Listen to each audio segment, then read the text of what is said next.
Write a story about a warrior who doesn't want to kill the dragon.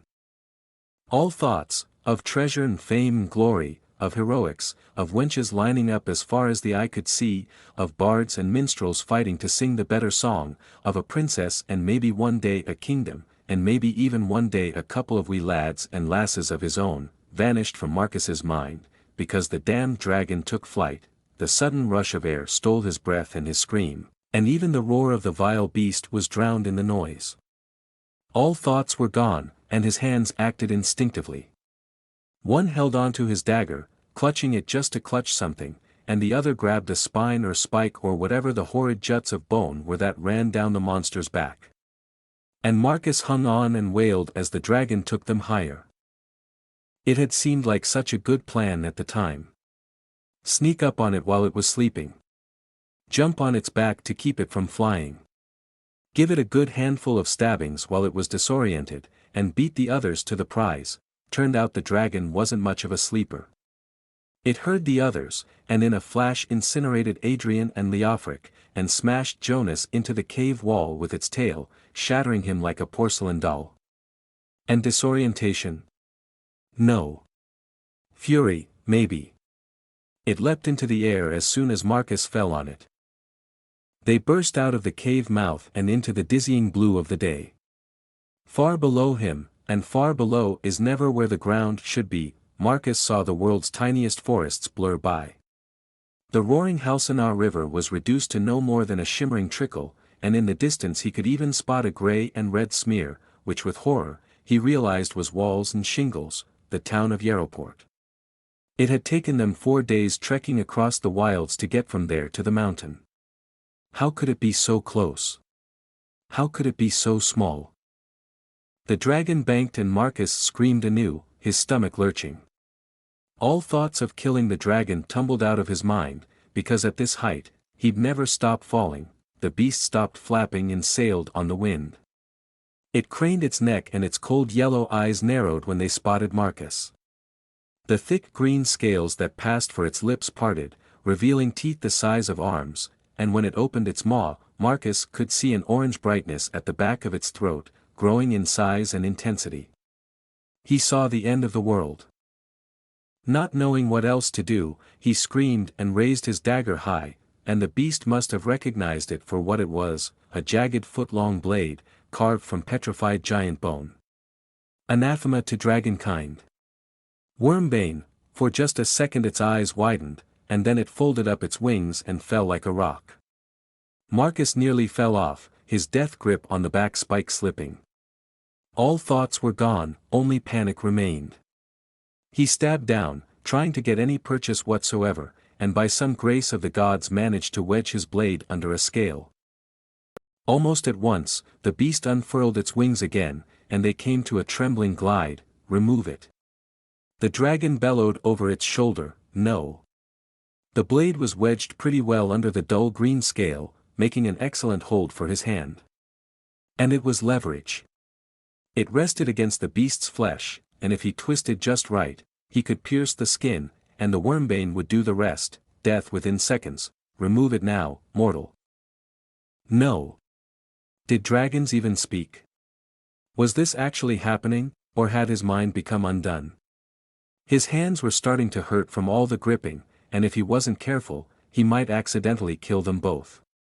Land on the ground.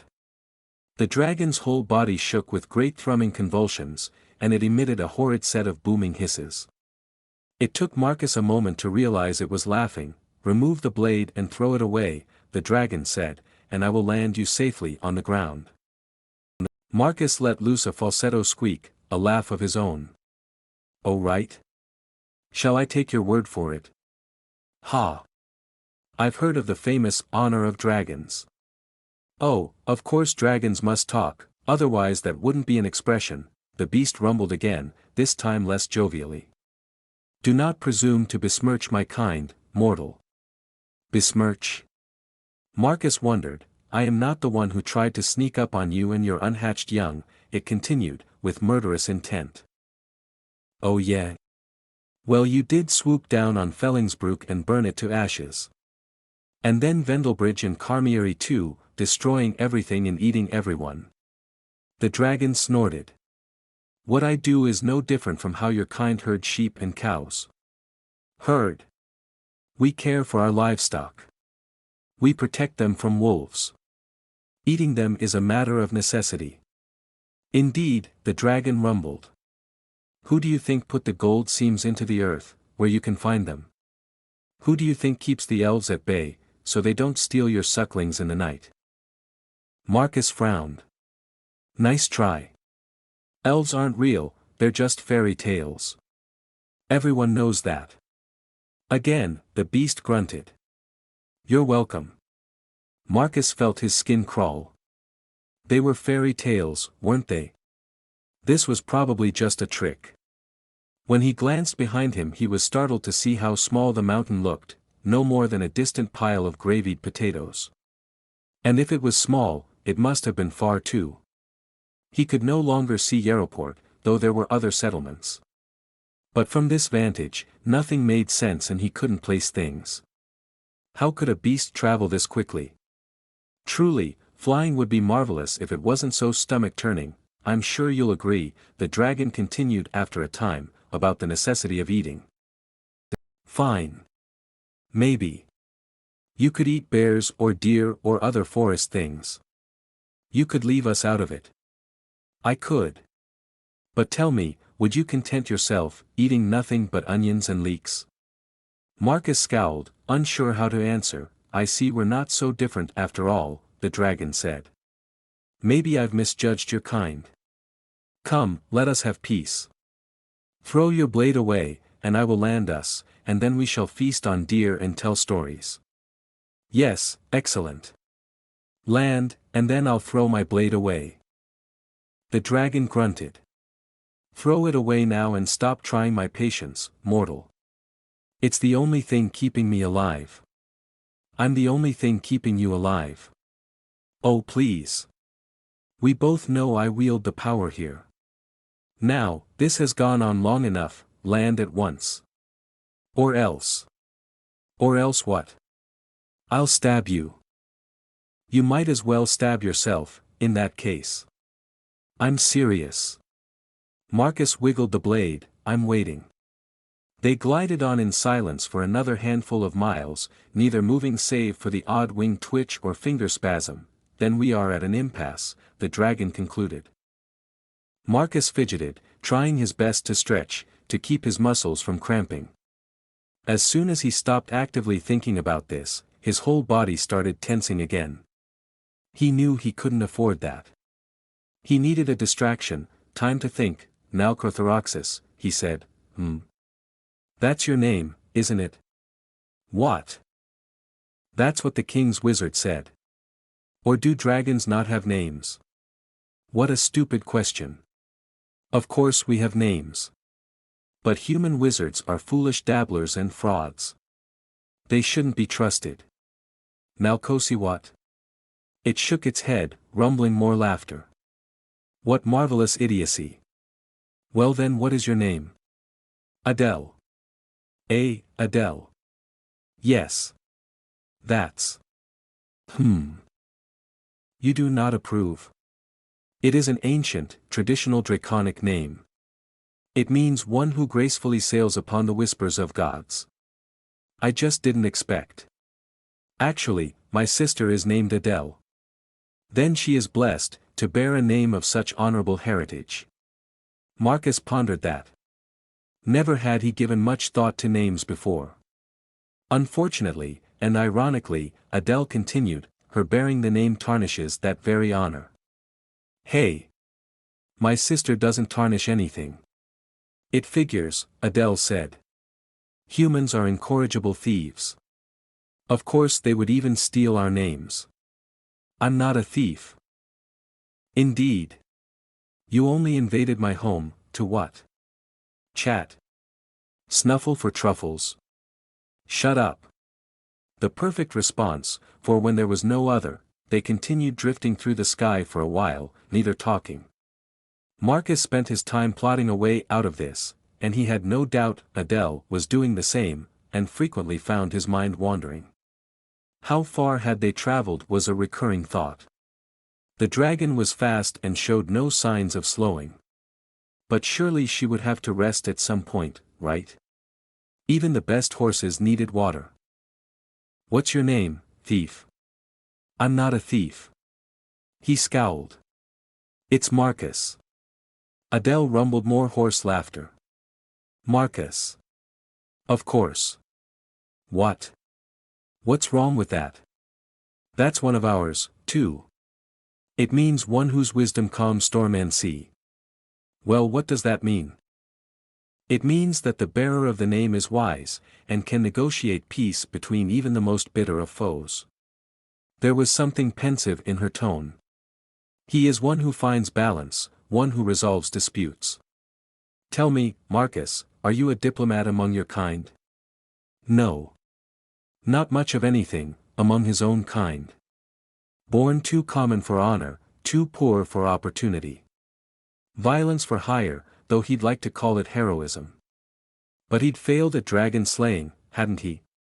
Maybe it had been a wild idea, a daft hope, but still so much better than the alternative. Taking to the highways, and then taking. I'm a sellsword. Interesting. Names have power, did you know that? Perhaps you missed your calling. Perhaps it's not too late. What do you mean? This, Adele said. Us. Surely you see this is madness. If one of us does not budge, we will both perish. Yes. Marcus swallowed. Yes. I have faith in you. I think it is no mere coincidence that brought us together today, and no mere happenstance that you were endowed with such a powerful name. Fulfill your potential, Marcus. Seize the reins of your life, and let the wisdom within you, out. Take the first step, cast away your blade, and bring peace to us. He swallowed again. He hadn't thought of his sister in years. Didn't rightly know if she still lived. Life on the road wasn't glamorous. Was rarely profitable. Once upon a time he had promised to send her aid, and he wondered, was she still waiting? Or did she know, that every blood-spattered penny he earned, he pissed away on himself? You have faith in me. Could it be? A higher calling, a better way? I do, Adele said. No creature is as simple as the skin it wears. I sense great turmoil within you, and great potential. Fine. How many of his brothers in arms, men he'd considered friends, turned on him, when times became hard? Then prove your faith. Land, and trust in me to stay my blade. He felt a rumble of irritation ripple through the flesh beneath him. I cannot, and you know this. Then we are at an impasse, Marcus said. They drifted further in pensive silence. By the time the sky took on a yellow hue, and the sun began its descent in earnest, the land below them abruptly vanished and was replaced by roiling black waves, with shimmering white crests. Marcus had heard stories of the seas, but his travels had never taken him beyond the coast before. When he looked out to the horizon he saw it was truly endless. So much water, Adele. I need to pee. So pee, Marcus. Do you have any young, Marcus? Children? Yes. I have a clutch myself. Unhatched, as of yet. 3 of them. There were others before, too, but they've since grown. Gone their own ways. You? No. Never really had the time. Or the means. I wanted some, I think, but, no. Never actually did. A pity. One must make the time, I find, for the important things. Yeah, that's probably right. Only, what's important? I don't think you know what it's like. Being one of us, I mean. Every day, a scramble just for bread. You are right. I don't know what it's like. The sky grew darker and gradually the stars came out. Marcus was losing the feeling in his legs, unable to get comfortable, and when he blinked he feared he had dozed for a moment. His eyelids struggled to stay open. When he looked below them, it seemed to him the moon-splashed waters were closer than before. He concentrated on staying awake, focusing on Adele's flapping. Only, she wasn't flapping at all, just deep in a long glide. And the waters were definitely nearer. Adele? Are you getting tired? Yes, I suppose I am. The rumbling of her voice was sluggish. Me too. The last of the sun had almost sunk beneath the waves, Adele. We need to come to some agreement. We need to be sensible here. Wise words, Marcus. I agree. The sun vanished and the stars overtook them. And in silence, they sailed ever forward. And in silence, they drifted ever lower. Great story as always. I get the feeling the ending is just the beginning. You have written the impasse so well, neither truly trusts the other and for good reason, the ending is ominous in silence drifting lower. It seems they are both set to meet their fate in ocean. This is such a touching story.